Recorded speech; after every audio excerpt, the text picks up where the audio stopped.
Howdy, lieutenants and economists. The most volatile, evil, disgusting things on the planet, humans.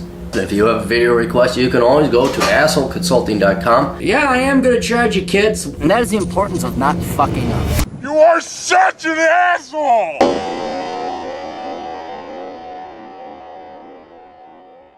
Hello everybody, old Captain here. We got a video request. Gonna try to bang these out before we fly out to Vegas. And I'm gonna do my mountain climbing. I'm gonna climb. Actually, you don't climb, you go down into the Grand Canyon. You climb out of it, but you do not climb up it. For there's nothing to climb up. And I think I'm getting sick. I'm going to be so pissed off if I'm sick. Anyways, we're going to bang these out here really quick. A young man writes, "Hello, Aaron. The problem I have is a close cousin, practically a sister to me, has a friend that has talked my cousin into becoming a feminist. And after watching some of your videos on feminism, I'm starting to realize how bad she is. For example, a few weeks ago, she sparked a random debate with me about how she couldn't believe women need to wear makeup and shave their legs because society says so. Also, she has talked about majoring in psychology or becoming a math teacher. She's very lazy and willing to preach feminism, but I want better for her because I know she can get it. So if you could make a video or something, that would be great." And I asked him, I said, well, wait, is it your cousin that's the lazy person that's starting to be? He says, no, it's the gal who's the feminist that's influencing his cousin. So with a little bit of discussion, I said, well, who do you want me to address? He says, well, address the woman who's getting my cousin. And I thought that'd be kind of foolish. Or not foolish, it would be less effective. So I'm going to address all three, and this guy can go ahead and show it to whoever. But for his benefit, I'm going to address all three and what action he should take. As for the feminist friend, you understand when you debate a leftist or a feminist, you are not dealing with a sane person. I mean that. I'm not saying that look how controversial it is. No, you're not dealing with someone who's sane because it's their religion. It's like arguing with someone who's a devout Muslim or a born-again Christian. They have chosen to believe what is essentially a lie because they want to. They were not reasoned into it, and so you're not going to be able to reason them out of it. They are there for emotional and psychological purposes. They are not there because of scientific or empirical ones. So you could point all this out, but your only hope or chance or shot at dealing with this person is to sequester her or make her look like the idiot that she is. And so, and you're dealing with people at your high school age. You guys are younger, so this is not going to be a reason or TED Talk level debate. You're going to expose her for what she is so other people can see that. And that's about the best that a 17-year-old right now can do. So you just got to ask her, so wait, do you have a job? She'll say no. Well, then how are you independent? You want to aim on the independence thing. Because feminists always claim to be independent, but they're the most dependent group of parasites out there. They always require a government check. You say, well, wait, do you want more government money for education? Well, wait, that's dependency. Well, do you want money for child care and your children? Well, that's dependency. Do you think people should create jobs for feminists? Well, that's dependency. Is your dad paying your way through college? Well, that's dependency. So why don't you shut up until you're actually dependent? Walk the walk before you talk the talk. Truthfully, though, I just ignore that. You'll be banging your head against the wall, and then she'll throw her tits in a bundle and all that. So what I would do is I put the majority of your focus on your friend, or not your friend, your cousin, all right? And I would approach her in two ways. One, you're going to approach from biology, and then two, you're just going to show her feminists. All right. The biological approach is that you're going to play off of her biology, and that is most women, no matter what they say, want to get married and have children.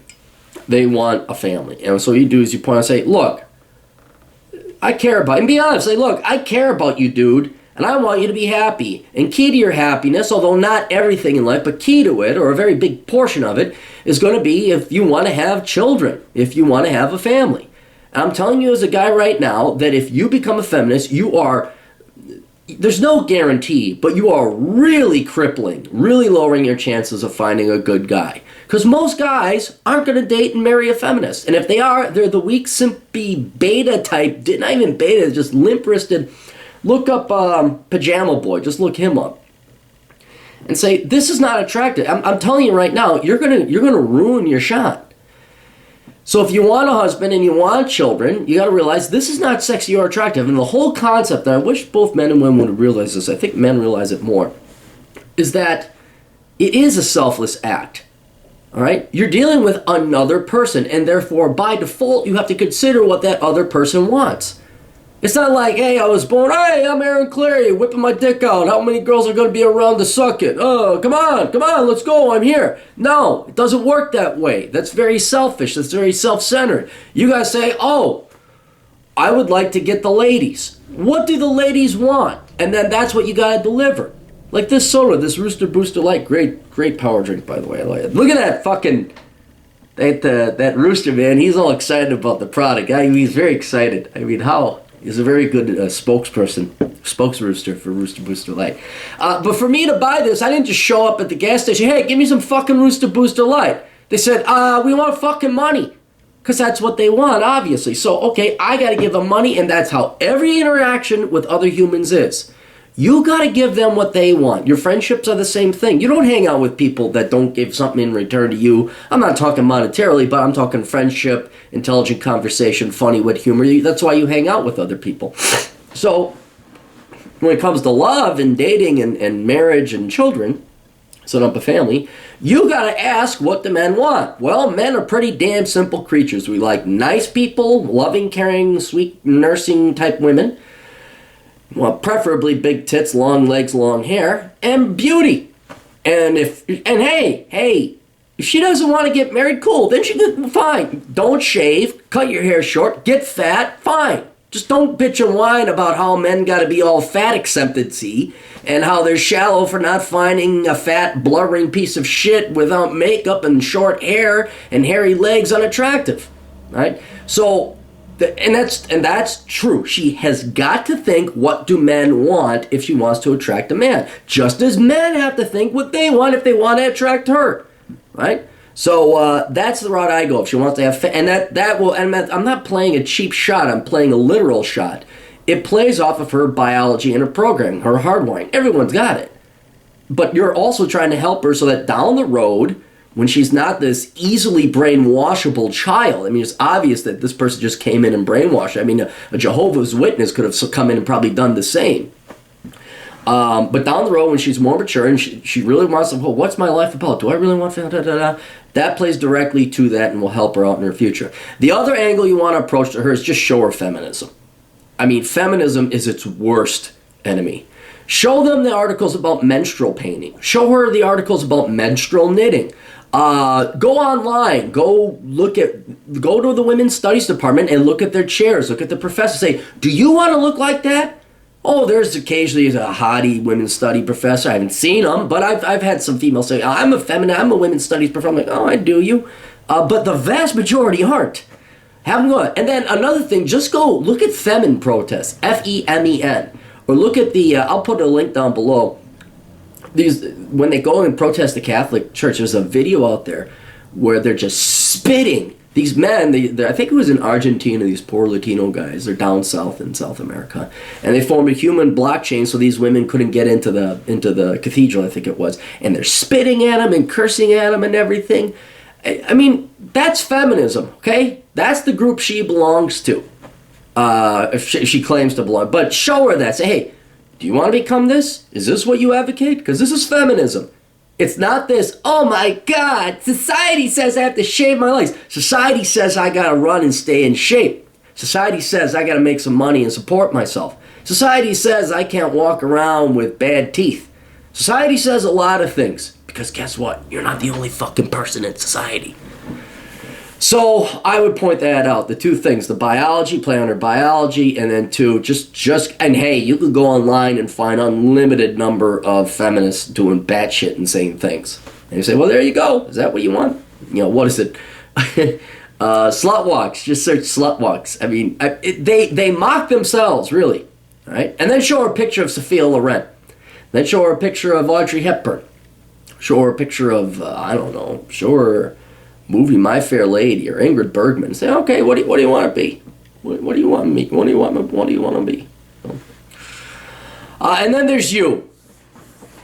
Ultimately, you have to realize you're dealing with another sentient, separate human being. Your cousin has every right to believe and do what she wants. And in the end, she's going to do what she's going to do. You can make and present these arguments. You can make your case. And after that, that's all you can do. You don't control other people. And if your cousin, no matter how much you love her and care about her and want what's best for her, people make mistakes. They make bad decisions. They go down bad paths. And that's part of the learning process. Sometimes they never come back. Like, what was it? Andrea Dworkin died a fat, ugly, hate-filled woman.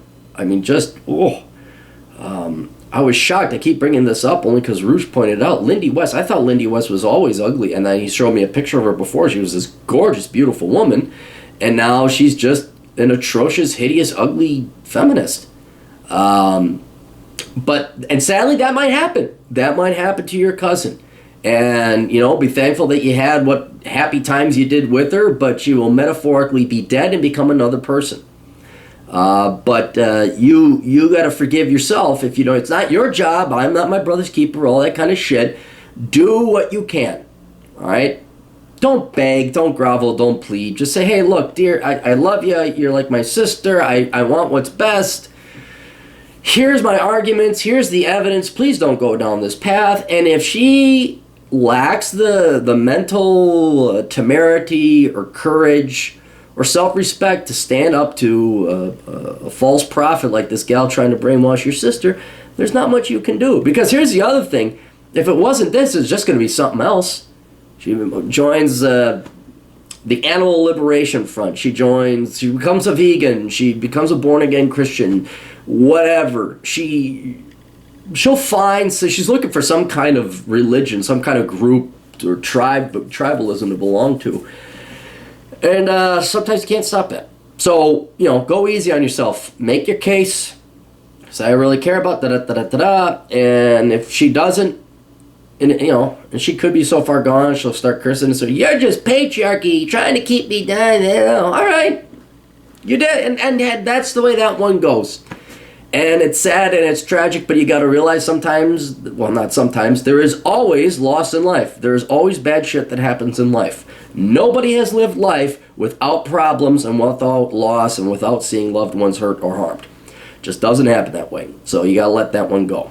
So that might be the hardest thing for you to do, is to see a loved one ruin their life. But again, there's the emotion. You have to separate emotion from reality. The reality is she chose to go down that path and you can't stop her.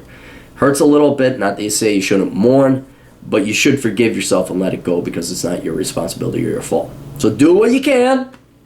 Don't violate. Don't say, God damn it, woman. Try and be polite. But in the end, you don't control it. It'll be her decision in the end. So best of luck to you. I wish you and your cousin the best. Toodles.